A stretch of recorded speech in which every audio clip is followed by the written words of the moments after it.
nom du Père et du Fils et du Saint-Esprit. Amen. Nulle guérison se produit sans le toucher de Jésus.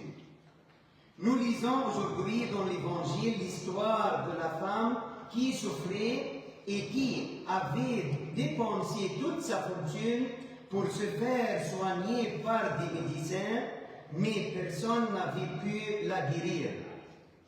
Mais lorsqu'elle a touché le bord du vêtement de Jésus, elle a été guérie. Dans la même histoire aussi, la fille de Jaïr, qui était morte, ne s'est réveillée que lorsque Jésus lui a pris la main et lui a dit « Jeune fille, lève-toi ». Le message est clair. Nous aussi, nous dépensons tout ce que nous avons à la recherche de la guérison et de la paix. Nous dépensons notre argent pour le confort. Nous dépensons notre santé dans l'inquiétude. Nous dépensons notre temps à courir après le succès. Mais nous nous trouvons le véritable salut que lorsque nous touchons Jésus.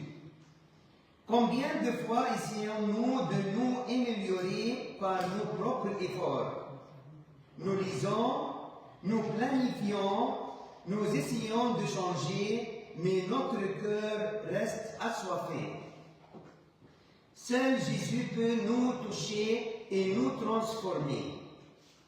Et aujourd'hui, comme nous ne voyons pas Jésus dans la chair comme l'avait vu la femme, nous pouvons le toucher désormais dans l'Église, dans les sacrements et dans l'Eucharistie. Lorsque nous écoutons à sa parole et lorsque nous recevons son corps et son sang, il nous prend par la main et nous relève.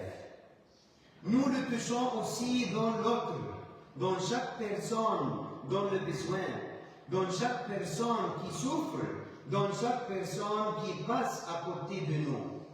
Lorsque nous nous approchons de l'autre avec amour, lorsque nous pardonnons, lorsque nous donnons de tout notre cœur, c'est ainsi que nous touchons en réalité Jésus lui-même.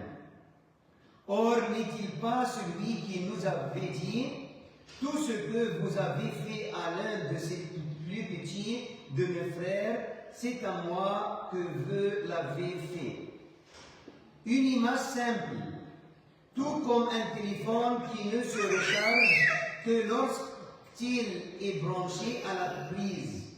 Nous aussi, nous ne vivons que lorsque nous sommes connectés à Jésus. Et cette connexion se fait dans la prière, dans la messe et dans chaque moment d'amour que nous vivons envers ceux qui nous entourent.